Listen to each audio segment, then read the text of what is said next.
Hello, friends. This is Becky with Becky Budgets. Today, I just wanted to go ahead and get started with setting up our April week 1 budget. As you all know, the first week of the month tends to be a little more difficult for me to budget because both me and my husband get paid variably.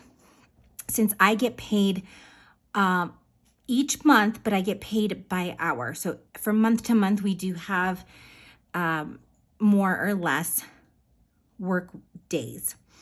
That being said, I have it down to an average and I also have my husband's paycheck down to an average. The first week of the month tends to be where both paychecks hit the same week. So I do tend to make it pretty bill heavy. So let's go ahead and get started. Our April week 1 budget is going to be get started on March 30th, which is my husband's paycheck.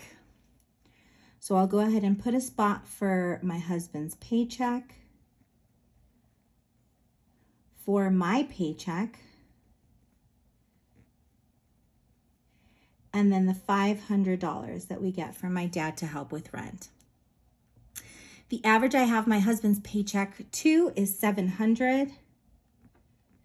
I have my paycheck to $4,100, and then my dad gives us $500 a month for rent. So when I add those three values together, that's going to give us an inflow total or a projected inflow total of $5,300.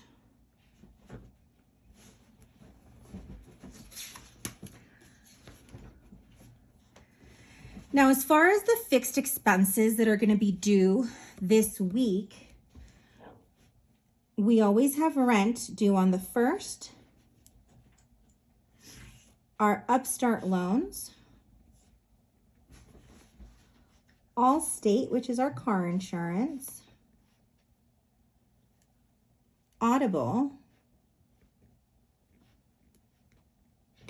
and then I am pulling up Excel from the 8th to pay during this check. Rent is due on the 1st, Upstart is due on the 2nd, Audible is due on the 5th, and Excel is due on the 8th.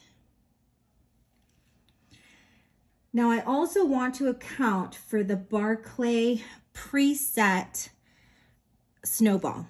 So I'm going to go into extra debt and put the preset.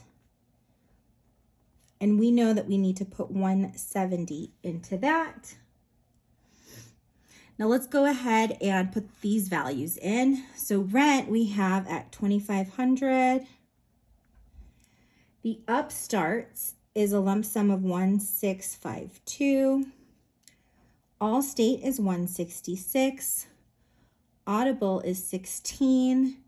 And then we have Excel at $250 as our budgeted amount.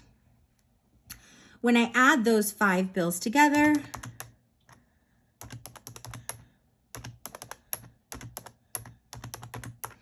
that gives us a total of $4,584. And when I take that away from the inflow, that's going to leave us with $716 left. Now, I pay into the 52-week challenge on the first paycheck of the month since I only get paid once a month. So I'm going to come back to the variable expenses so that I can account for what I'm going to be using for extra savings and then for our sinking funds. So on this first check of the month, our 52-week number 1, our 52-week number 2 are accounted for. And then I'll put a spot for buffer. Now, because both of these values end in 50, I don't need to fill out a buffer this week. Now, I'm going to go ahead and put $132.50 into our Christmas fund.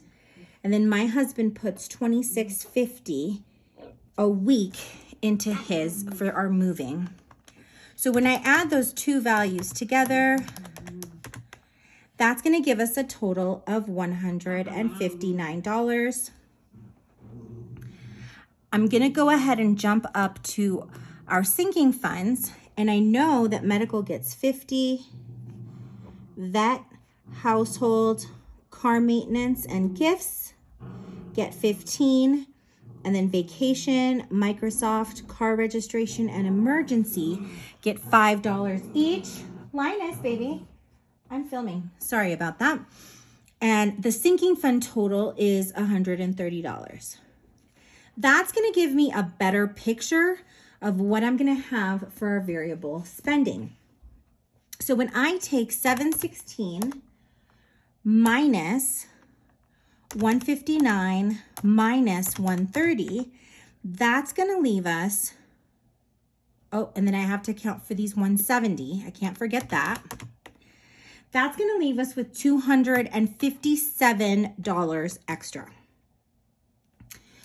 That means that I can put 200 and I hope I said 257 and not 270. But yeah, so I'm going to plan on putting about 250 into our variable expenses. What I'll do is I'll go ahead and do 100 towards food, 100 towards gas, and then 50 into miscellaneous. And then I will skip these other ones. So that's going to give us a total of 250. 716 minus 250 is going to leave us a leftover of 466. Pulling that leftover amount over, we're going to take 130 away from there, which is going to leave us with 336.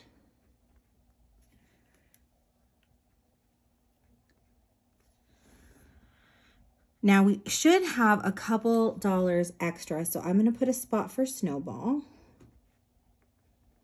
And we'll come back to this section. So we're going to do, we need 159 left in the leftover in order to get a zero-based budget. So these 336 minus 159 is 177. When I take that preset amount of 170, that leaves us with 7 into the Snowball. I pull those 177 down. So 336 minus 177. And that's going to leave us the 159 that we need for that zero-based budget. And I hope that made sense. Let me know in the comment section if you'd like me to kind of slow that down a little bit in case I'm going through it too quickly. That being said, I always like to end the video by going through and checking my math.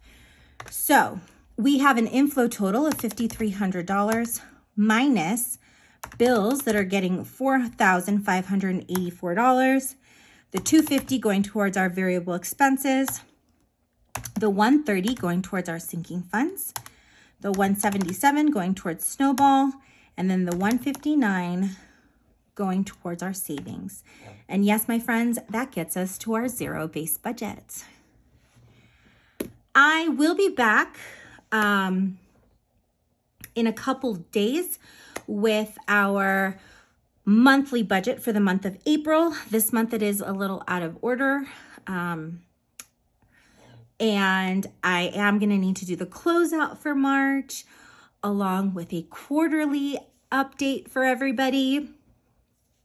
This is exciting because it is the end of our first full year of budgeting. We started on April 1st of 2022. So we're almost at a full year on this journey. So I am really looking forward to seeing where we've come from owing $69,000 to see how much we've paid off in a year's time. Well, friends, I hope you all have an amazing week ahead. I'll see you in a couple days. Take care. Bye.